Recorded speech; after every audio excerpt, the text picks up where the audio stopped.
Oi, pessoal, sejam todos muito bem-vindos de volta para esse terceiro episódio da primeira temporada.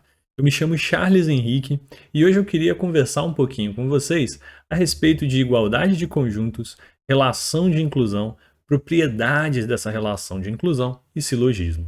Mas, antes de continuar, se você tem gostado desses vídeos, se você tem gostado do meu conteúdo, eu peço que, por gentileza, você se inscreva no canal para que possa me ajudar a continuar proporcionando esse tipo de projeto, tá bom? Bom, sem mais delongas, vamos falar um pouquinho sobre igualdade entre conjuntos. E para que a gente possa discorrer sobre igualdade entre conjuntos, a gente num primeiro momento precisa fazer um combinado. E que combinado é esse? Bom, de forma pouco criativa, vamos imaginar dois conjuntos. O conjunto que eu vou chamar de A e um conjunto que eu vou chamar de B. Estes vão ser iguais quando todo elemento de A for também elemento de B. E, reciprocamente, quando todo elemento de B for também elemento de A. Ou seja, o que a gente está analisando aqui é basicamente a relação de pertinência para com todos os elementos desses conjuntos. Bom, para que fique evidente, a gente traz um exemplo. Vamos imaginar que esse conjunto A ele é formado pelos elementos Jojo Rabbit, Parasita, Coringa, O Irlandês, que na realidade nada mais são do que alguns filmes que concorreram, né, à edição do Oscar de 2020. E vamos também ver o conjunto B, que é formado pelos elementos Jojo Rabbit, Coringa, O Irlandês e Parasita. Observe que a gente pode estabelecer algumas relações de pertinência aí.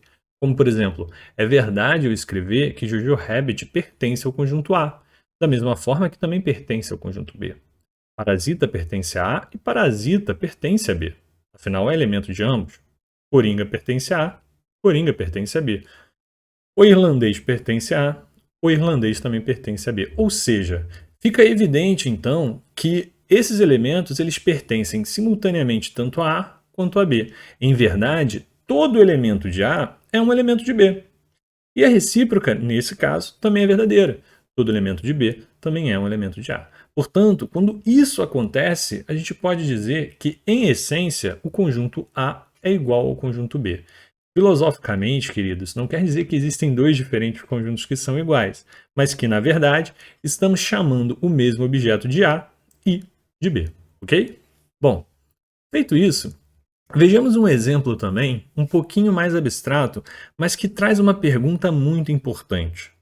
Os conjuntos A e B, agora sendo A, alfa, beta e gama, e B, gama, alfa e beta, são iguais? E aí eu adiciono um pouco a essa pergunta, né? A ordenação desses elementos influencia na minha resposta?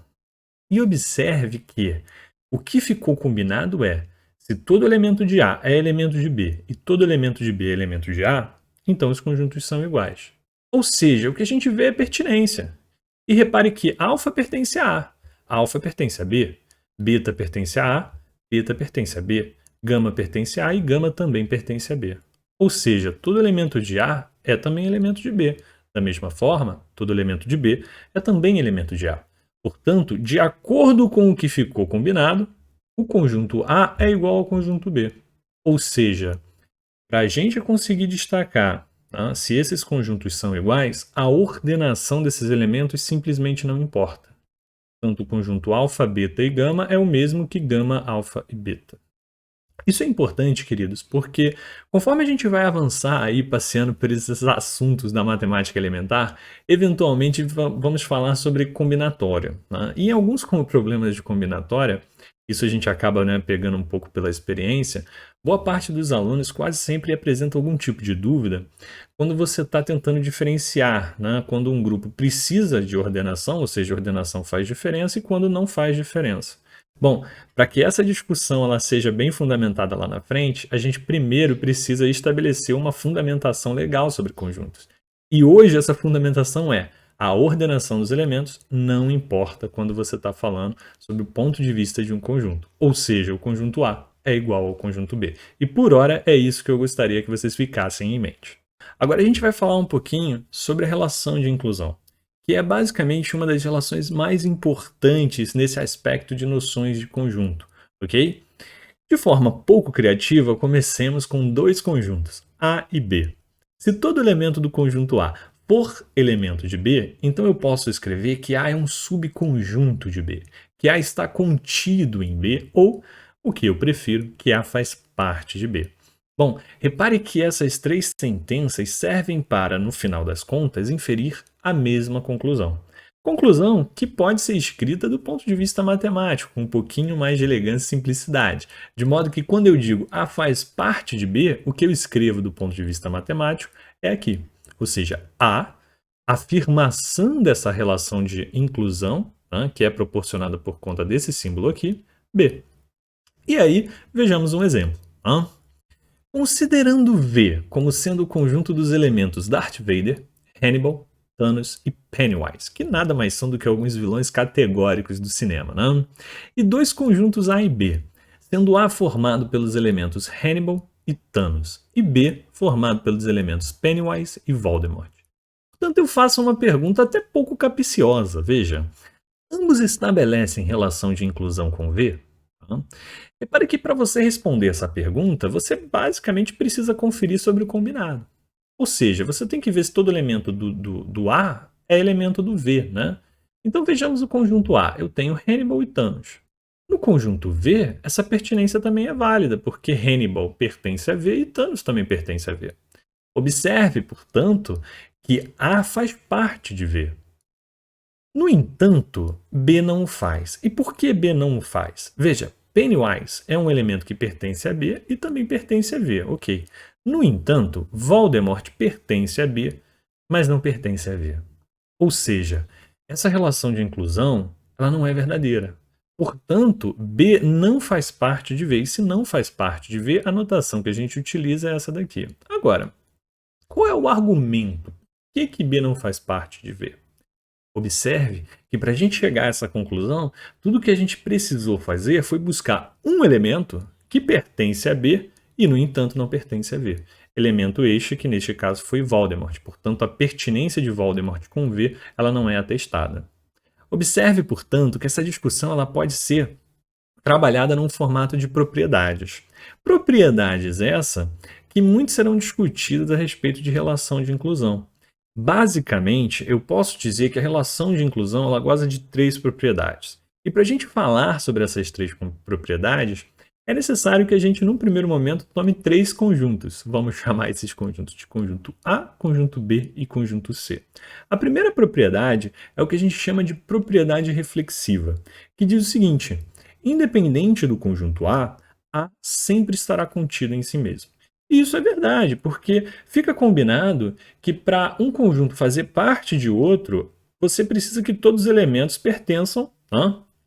dele pertençam a esse outro conjunto. Só que se é o mesmo conjunto, se eles estabelecem, né, essa igualdade, porque na realidade, em essência, é o mesmo objeto, isso sempre será verdade. E se isso sempre será verdade, é uma propriedade louvável, de relação de inclusão, que a gente chama de reflexiva.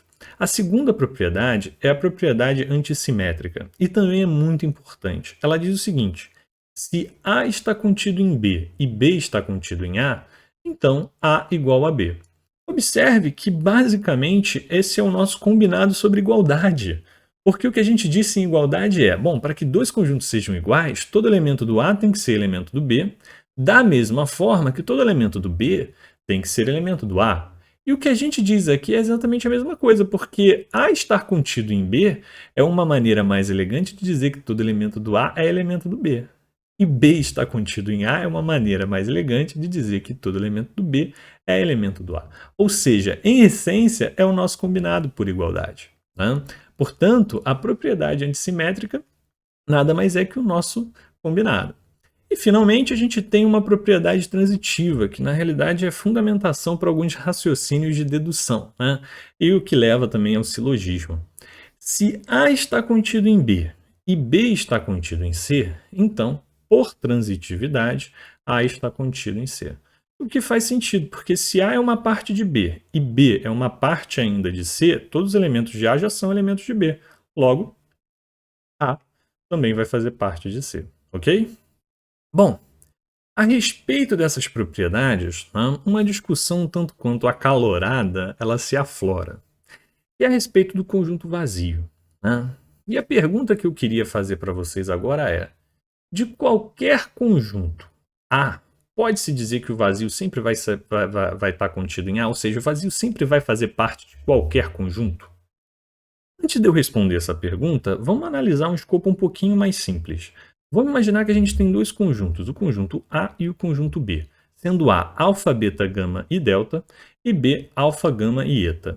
E aí eu pergunto, B faz parte de A? Observa que B não faz parte de A. E ele não faz parte de A porque, apesar de alfa pertencer a A e gama pertencer a A gente tem um elemento de B, o eta, que não pertence a A. Ou seja, para eu dizer, né, que B não pertence, que B não está contido em A, eu fui impelido a buscar um elemento, né, que quebre essa relação de pertinência. Portanto, voltamos agora para a pergunta principal. O vazio está contido em qualquer conjunto? E para responder essa pergunta, você precisa entender que, para você provar, para você buscar, para você dizer que ele não está contido, você tem que encontrar nele um elemento que não pertença ao conjunto. Só que aí você encontra também um problema. Porque é impossível você encontrar esse elemento tendo em vista que o conjunto vazio não possui elementos. Logo, somos impelidos a concluir que, se você não consegue buscar um elemento que quebre essa relação de pertinência, porque o conjunto vazio não possui elemento, logo, o conjunto vazio, sim, faz parte de todo e qualquer conjunto. Logo, o vazio é subconjunto de qualquer conjunto, ok? Bom, finalmente, só para a gente pigarrear um pouquinho, porque eu disse a vocês nos vídeos anteriores que conjunto ele pigarreia, né? Ele basicamente trabalha com alguns conceitos de lógica, né? Até porque, se você for estudar matemática, né, é basicamente o assunto que segue a lógica. A gente tem aí o que pode ser interpretado como silogismo, né? Que basicamente é você tecer premissas para chegar numa conclusão. Do ponto de vista lógico, a gente poderia usar um exemplo, né? Se todos os homens são mortais e todos os gregos são homens, e aí vem a conclusão. Então todos os gregos são mortais.